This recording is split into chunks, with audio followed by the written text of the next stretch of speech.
welcome everybody here today. And particular thanks to Gabe and his crew. Yesterday you all worked really, really hard. It was an exciting auction and it sounded like it was a really great thing. Actually, I was very fortunate to talk to Tom Gentile, who is the current president of the Society of American Magicians. Houdini was the president of SAM when he passed away. And Tom was very kind in putting together a proclamation recognizing this event today, and particularly Gabe. I'm not going to read all of this, but as many of you know, this is Magic Week.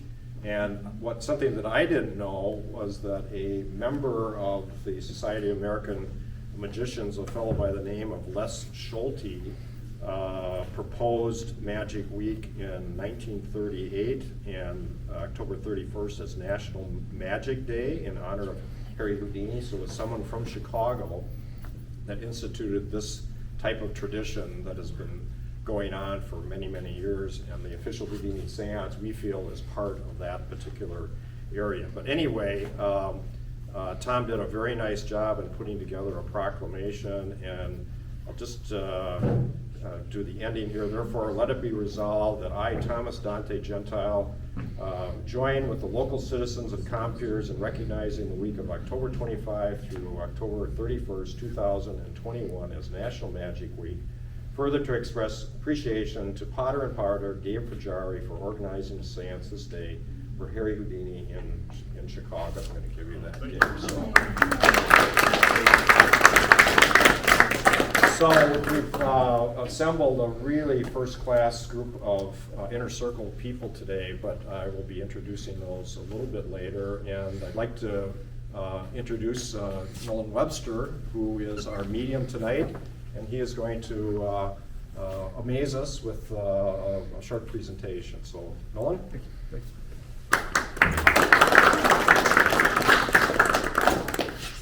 Thank you.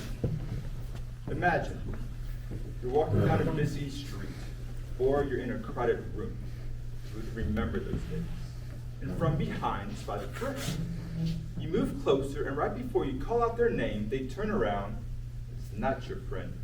It is someone else entirely. For a split second, those two things share a place in reality.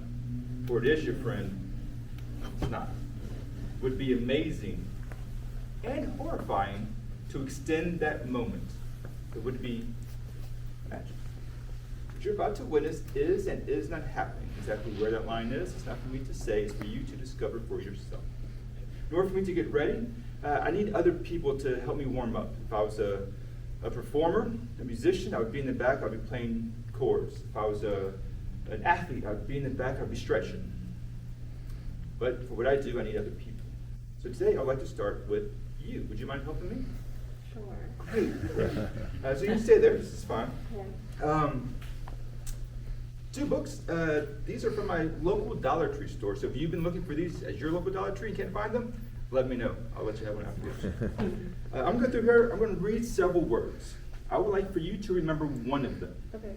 Not from each book, just one in general. Don't give me any hints or clues of which word it may be. So don't remember the first word and then check out the rest of the trick, because then I'll kind of know, okay? I'm not going to give you any short words like or the or and, but nothing long like supercalifragilistic. Yeah, that word. I'll give you that word.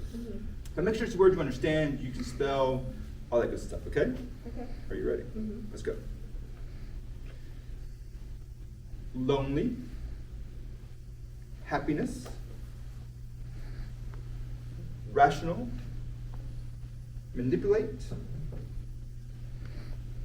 frustrated,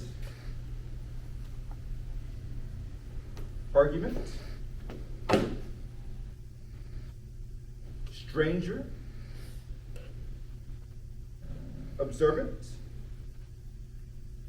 conversation, and personality. Yes or no, do you have a word in mind? Yes. Okay, great. What I would like you to do is imagine that word floating between us spelled out, okay? Preferably in block letters, not cursive. You can't read that backwards. It's tricky. Have you ever had somebody come up to you and say, hey, do you remember that time? And you're like, no. But yeah, you know, it was on a Sunday. No idea. Oh, and Susan was with us. Maybe. And Bob fell down the stairs. Oh yeah. You kind of get bits and pieces, and then at the end, kind of makes sense to you. So that's the way I kind of get things. I get bits and pieces, and hopefully at the end, it kind of all makes sense to me. Okay. So when I first tell you things, it may not make sense to you, but I think if you kind of like, oh yeah, that's kind of right. Make sense? You just imagine the word between us. I'm getting a circle letter. I think that's an A. Is there an A in your word? Yes or no? Yes. I think that's an up and down letter. I think that's a T. Yes or no? Mm-hmm. There's a T. Yes.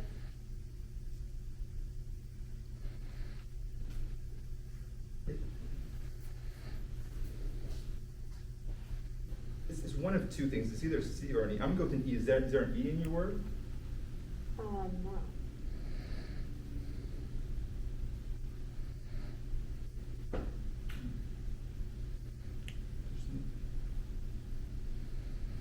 So the E kind of curves up top. Maybe it's an R. Yes or no? Is there an R? Okay. That makes sense to me now. Okay. Okay. I think this is an idea or something that, I hope it's right. I hope I can spell this word correctly. This is something that I think kind of makes sense for today. Yes? Whether if what happens or doesn't happen, this kind of plays into the theme of today. Yes? Does that kind of make sense to you? Sure. I hope this makes sense. So this idea, this topic, this word you're thinking of, what is it? What's the word? Yeah, Rational. rational. So if what I do, what I did is right, maybe it's rational, maybe it's not. I don't know. Maybe what happens today later on happens is rational or not. I don't know. But you're thinking of rational. That's what I got. All right.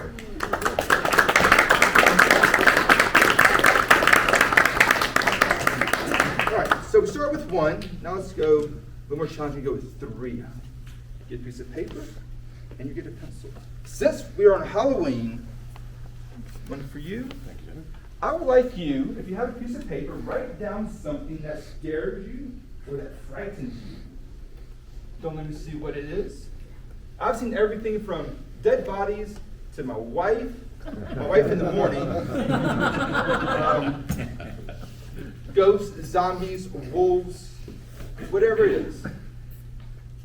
And what is your name, please? Nick. Nick, if you could do me a favor, pick up the pencils and the folded up pieces of paper. I don't want to touch them for now. Sure. So once they're done, they'll let you know. You can pick those up for me. And then mix up the folded pieces of paper once you get them.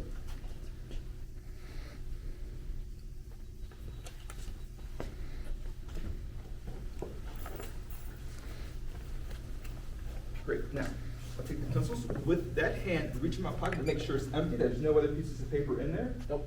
Great. Throw in the pieces of paper in there. Mix them all up. Give them a little mixy. Okay. Perfect. Okay. Thanks, Nick, for helping out. Appreciate it. Thank you. All right. So let's see who is scared of what.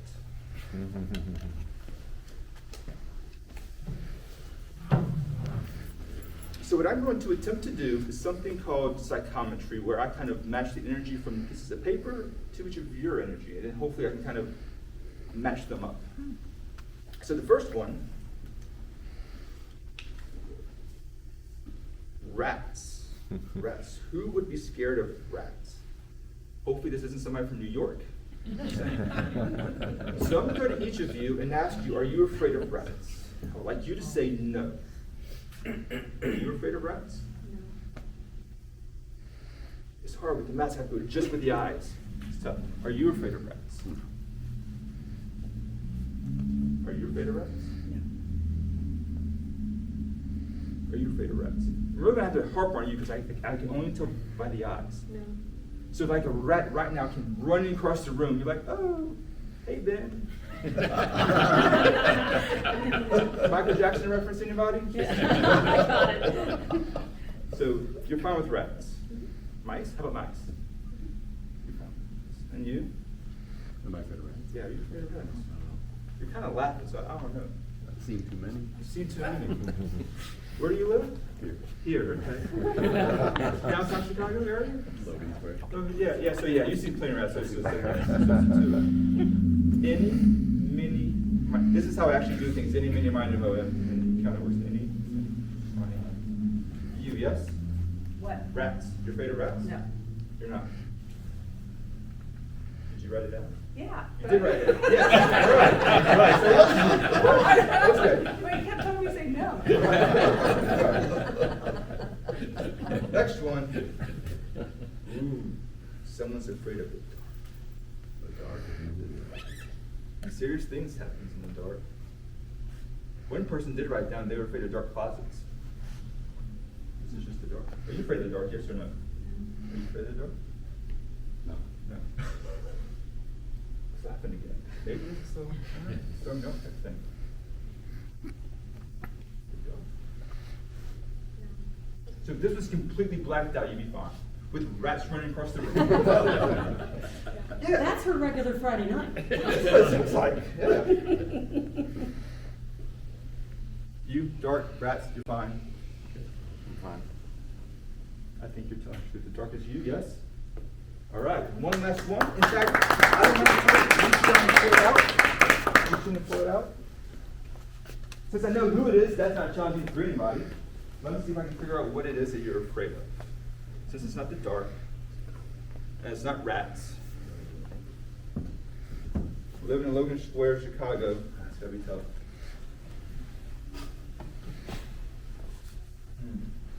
The Cubs winning, perhaps? Bears winning? Maybe that's something you're afraid of? I don't know. Don't care for sports.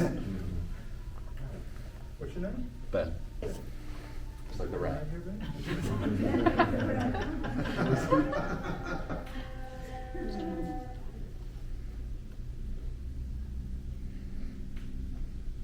Okay, so I think what you're afraid of, if this works today, if what we're trying to do works, would that freak you the F out? I'd be more intrigued. More intrigued? Yes. Because what was it that you wrote down? The unknown. The unknown. The unknown.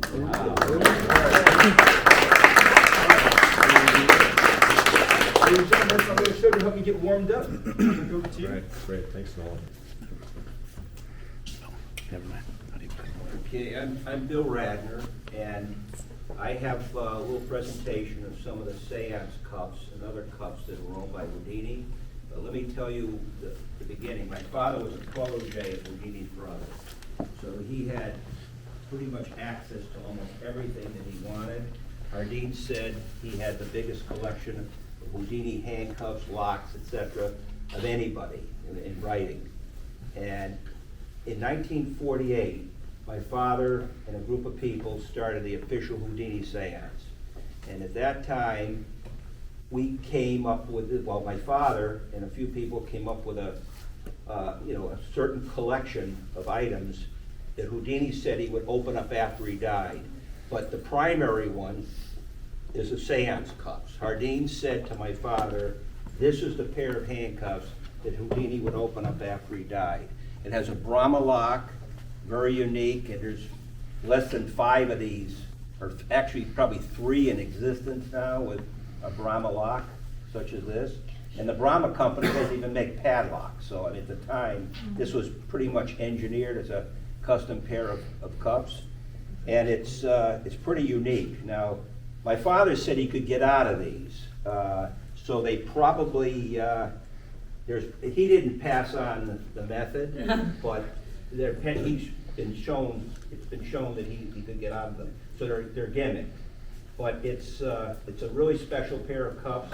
If you put somebody in it with these little screws, they're not going to do very much here. They can't even move.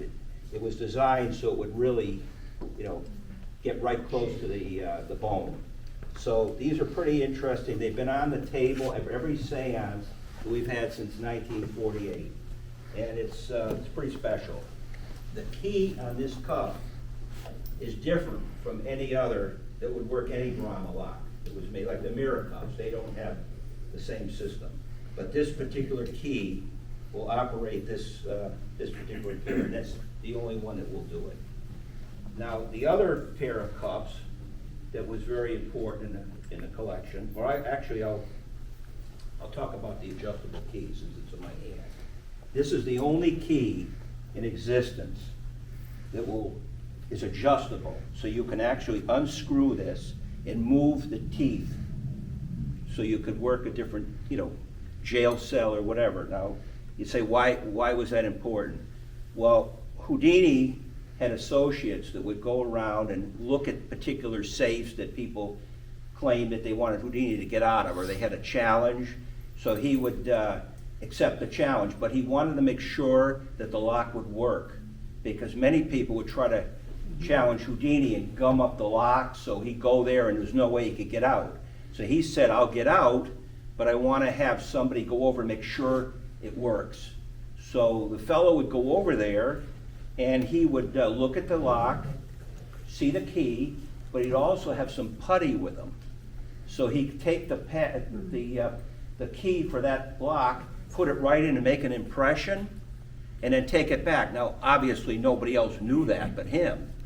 And he'd come back, and Houdini would adjust the key so he could get out of the safe, which was pretty good. This is the only one in existence, and it wasn't even supposed to exist. Nobody even knew about it but Hardine, and this went to my father, along with the water torture cell and loads of other items. So this is pretty special. The other is a pair of Bean Giants, and Captain Bean claimed that nobody could get out of his handcuffs. He was from the late 1800s. He invented this in Boston, and he challenged Houdini to get out. But Houdini did get out, but he also offered him $500 if he could do it. And $500 back at that time is a whole lot more than it is now. So Houdini got out of the pair of cuffs, and Captain Bean wouldn't pay him. He said, well, I got out of them, why aren't you gonna pay me? He said, well, you have to tell me how you did it. And he said, well, that wasn't part of the deal. So I don't know what exactly happened, but other people after that said they can get out of Bean Giants also. So Houdini modified the pair of handcuffs, so if anyone said they could get out of them, he would go undercover, give them a pair of these cuffs, and they couldn't get out. So he'd say, hey, these people are fakes. They're all fakes. So this is what he would do. He'd demoralize people. And he would do it. He was such a showman. It was incredible. So he would set up the cuffs and give them to them, and then they would fail, and he'd say, oh, they failed, and they won't do it again. So these are pretty special cuffs. There's a unique key that will open up these Bean Giants that won't work any other pair. So he modified it for that reason, so nobody else could do it. So this is what we put on the table. We hope he'll come back and open up these seance cuffs. So that's my presentation on that.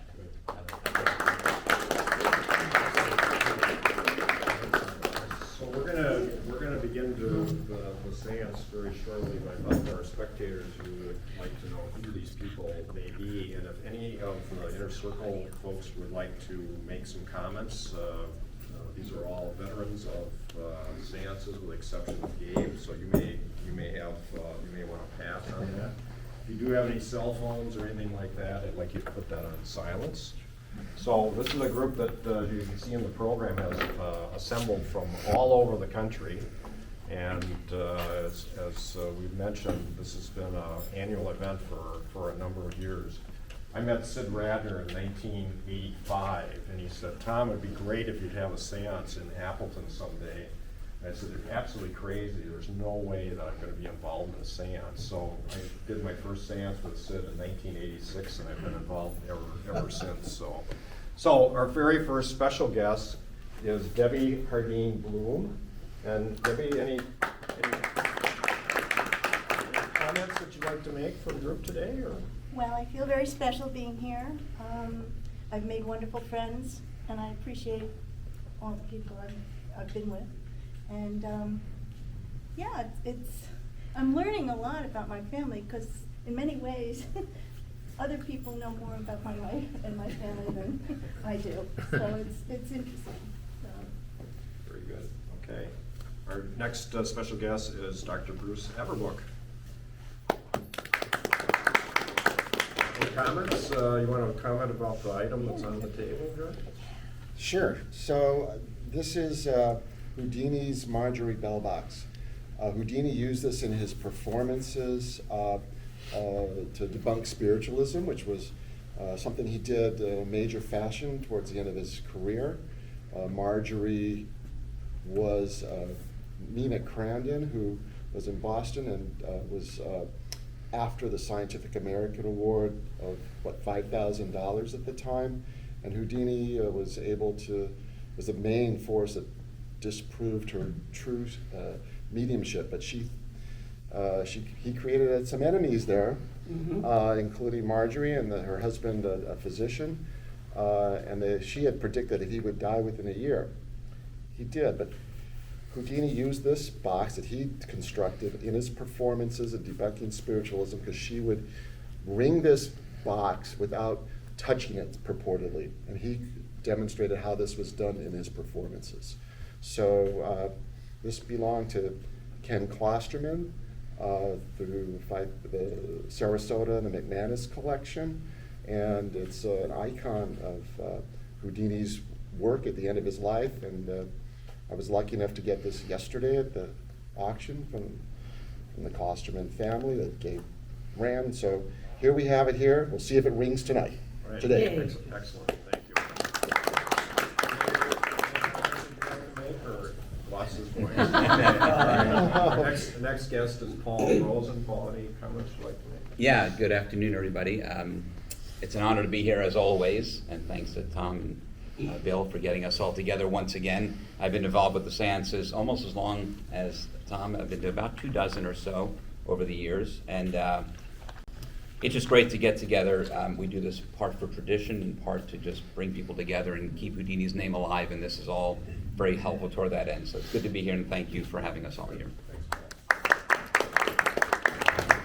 And Mitch Markey? Yep. Hi, I'm Midge. I'm from Seattle. I read my first Houdini book when I was 8, and that was it. I was done. I've been a Houdini nut ever since. I wrote Sid Radner back in the 80s after I saw him on a PBS special, and he invited me to the seance. And so my first one was 1990, and I've just been coming ever since. And this are my family. This is my family as much as my own family, probably even more. And I'm delighted to be here. Every year, every seance is a good seance. So, because if no other reason, we're here together. So, Absolutely. thank you. Fred, any comments today? My name is Fred. I'm a drunk. Wrong meeting. Wrong meeting, I'm sorry. I've been going to the seance for over 20 years with Mitch. We did our first seance together. Yep. And it's been just wonderful hanging out with everybody, and it's just so great to see everybody and be able to get together and just hang out and talk Houdini. So Yeah, it's great. it is. Thank you. Thank you. Fred is a world expert in handcuffs, so if any of you have any questions on handcuffs, he's the fellow to ask. So Robert Somerton, Florida. So my name's Robert Somerton. My dad was a magician and an inventor of magic tricks for over 60 years by hobby. And I was into magic as a child, and I grew up always going to magic shops with my dad, and when he would sell his magic effects, I would go with him. And then I kind of came to a point in my life, I kind of just lost touch with magic, and then about 17 years ago, I ended up buying a Houdini-related item because it really just brought back my childhood. When I saw this piece, it's just my whole childhood and everything came back to me. And then my dad knew Sid Radner, and he told me I should get in touch with him. And then I became part of this wonderful group that we were trying to figure out. I think it's my 16th year, but as others have said, we've become a family. I really look forward to coming every year, and I love this group. And I've also made so many friends and met so many interesting people throughout the years. I'm so honored to be part of this, and it's really great. So. And they add, he has never missed a seance since the first one he started with. He's perfect record. Thank you. So, one other last moment of recognition, another comment from the current president of the Society of American Magicians, Tom Gentile, and he said that many thanks to those who will assemble today thank you for all you do to support this great art, to keep the memory of Harry Houdini, who served 9 years as the president of the Society of American Magician and is synonymous with magic still today. We do more together. So with that, Nolan, I'm going to turn it over, and it's 1:26, as you have indicated. Yes. The time that Houdini died a number of years ago. So. Not sure about what time zone though, but you know, time zones don't exist in Afterlife. Yes, Well, yes. it's Detroit, same time zone. Yeah, I thought they were an hour ahead. Is it? I don't know. We missed them. Tried. Feo! Can I get a Feo? I'm the big chief, I'm the guardians of the flame. Halloween day, let's put the fire on the game. I go to St. Louis Cemetery, roll that lightning, bark that thunder, kick down the tombstone, wake up the dead, make him come fire. Hey, tuna.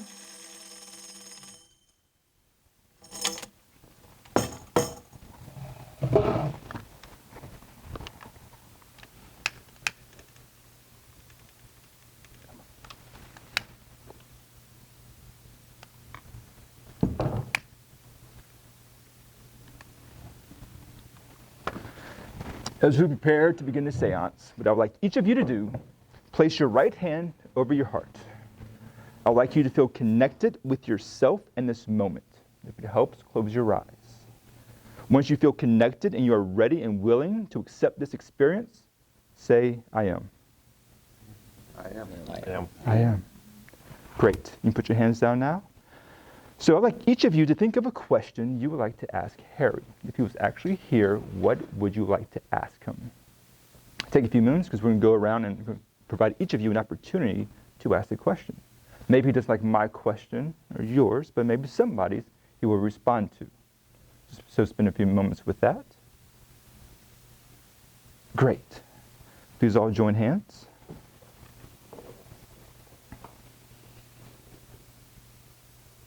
Harry, we're here today to call upon you. Make your presence known to us. Let us know that you, the King of Escapes, can escape the biggest, most entrapment that you can have, which is death. Let us know that there is life after death, Harry. Let us know that nothing can hold you.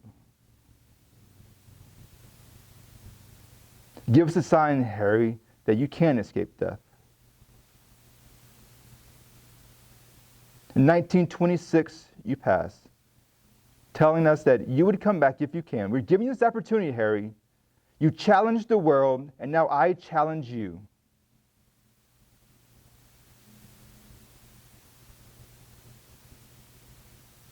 Harry, let us know what you want to say to us.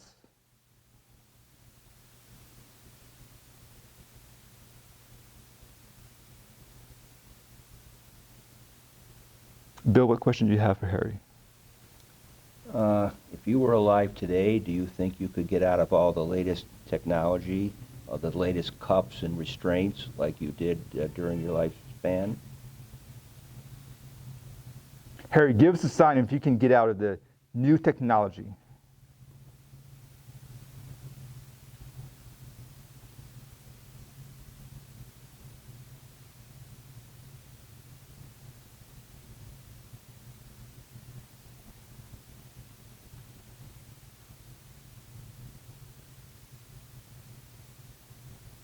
Harry, give us a sign. Nothing personal, Bill, but I don't think you liked your question. Next question, please. Houdini, I have so much of your stuff. My wife is convinced you've visited our home. Have you been to my house? Harry, have you visited others?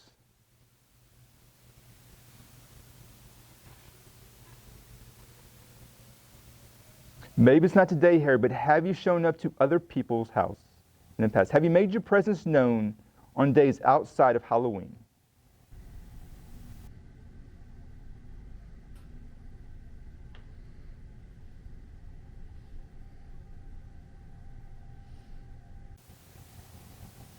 Come on, Harry. We know you want the answer.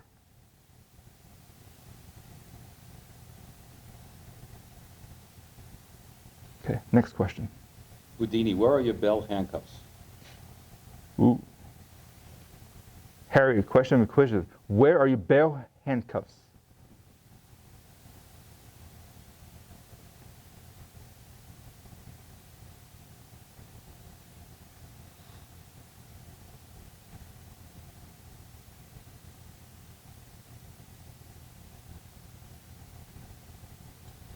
Harry, where are those handcuffs? Give us a sign, Harry.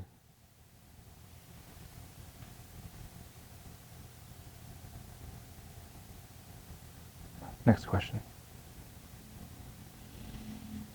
Did he have an affair with Miss Charmaine London? Ooh. Risque question, Harry. Is it true of the affair?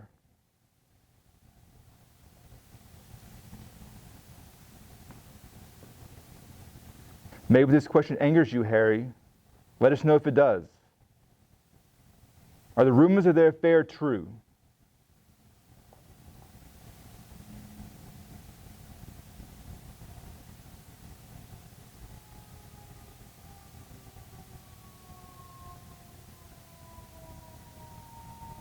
Perhaps silence is consent, Harry. Maybe it is true.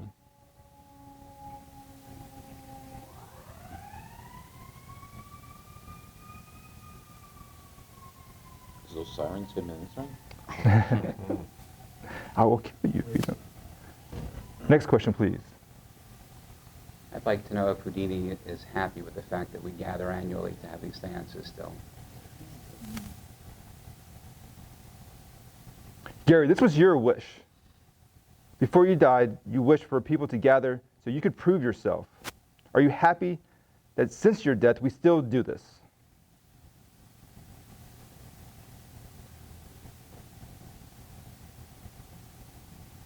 We do this to honor your memory, Harry. Does it satisfy you? Are you happy?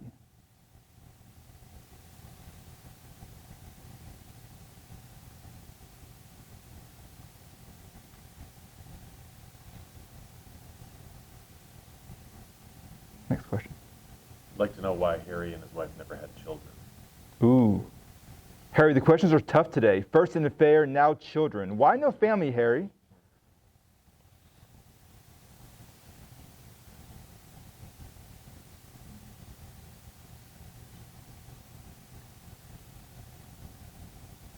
Do you not like these questions, Harry? If not, give us a sign. Maybe you couldn't have children. Maybe you wouldn't. Let us know, Harry. Why no children?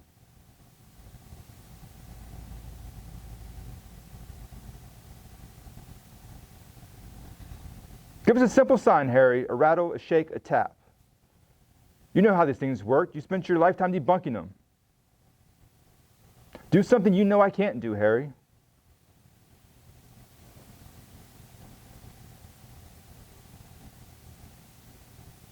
Next question. So, can he tell us what one of his favorite pastimes were in 1897, 1898? One of the things that he loved to do, and later on, in like 1899, he didn't have this anymore. He couldn't do it. Harry, when you were younger, those things that brought you joy that you couldn't when you were older, did you enjoy them? What were those things?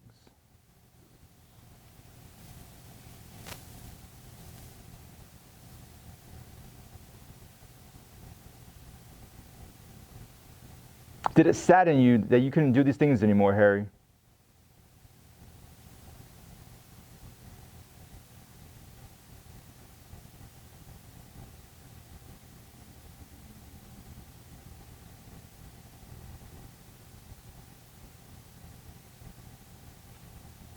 Next question.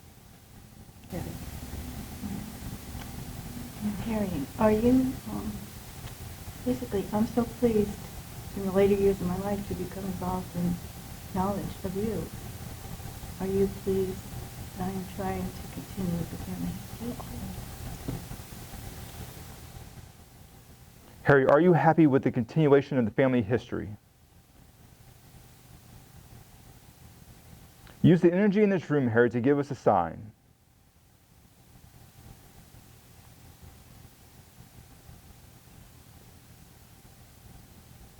There's computer batteries here. There's energy here.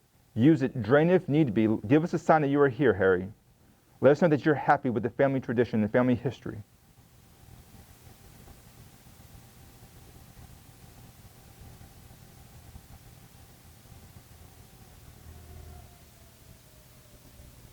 Harry, we have your stuff on the table. We have your cuffs, tools that you've used in your show.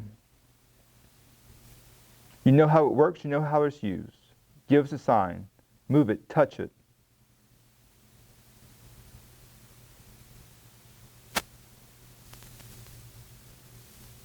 So? I'd like to know what your fondest memories were growing up in Appleton.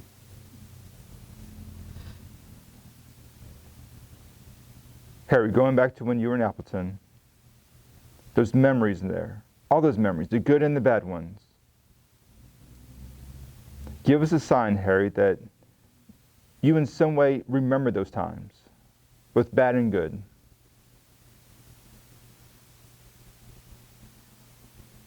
Harry, in this big warehouse, there are many things for you to use to give us a sign that your presence is here.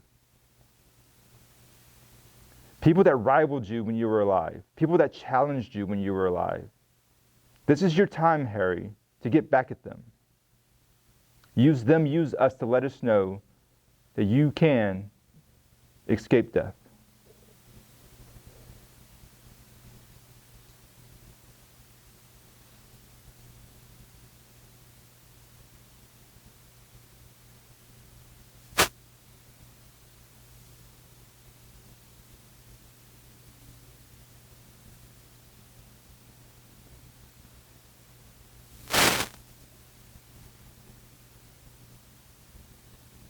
Come on, Harry.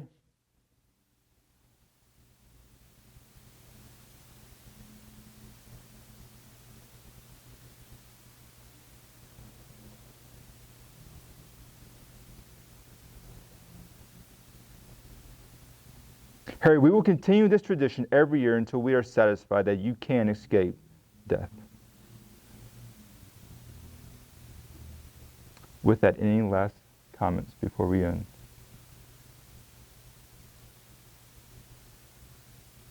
Harry, until next year, good night. Well, he didn't show up again. Mm-hmm. So any reactions from the inner circle members?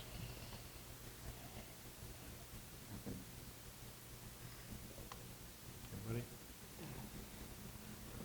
Anybody in the audience? Anything happened that we didn't Yeah. detect or anything?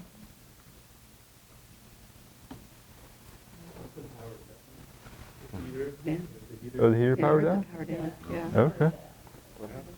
Something powered down, powered off during a Siren, question. yeah. Oh, I heard, yeah, there's sirens a lot. Yeah, lots of sirens. Yeah. Like that. Sirens. I don't think that's a good question. I was worried, I was debating between that and whether or not he was a spy for the That US could have riled government. him up. Yeah, I- you I know, think that was keep great. asking I'm going to kill you or something, perhaps? I don't know. I don't know. So we've heard nothing from Houdini other than kind of these little offhand types of things. So I think we can say that We got to do it again next we year. have. Yeah, that's Yep. it. Darn. I know. Shucks. We didn't have Arthur Moses here blowing out the candles. Yes, I or thought of paper that. moving and I thought taking it. it out. No, I thought no, of no, I no, was that looking was- going, The paper moving was. That not wasn't, Arthur, there was No, a... that, there the was- chair that's. Art- Oh, no, but there was something in Fort Worth that moved on a table, it opened up, I was, Yeah, no, Wow. The program. Yeah, the program moved, that, nobody did that. nobody That did was- that, that was pretty No, there was a chair unexplainable. that spun around, that was Right, not- but at the table, it moved, it was right there, I mean, Yeah, no, I saw that it was too. pretty That was- amazing. So anyway, Bill and I would like to thank Nolan for your effort today. Our spectators, thank you for your participation, and particularly the members of the inner circle, as I said, have traveled great distances to participate in this thing every year, and I heard that, sounds like we need to do it again next year. We'll try. So thank you all. for Thank- coming. thank And, you. all of our. Thank you.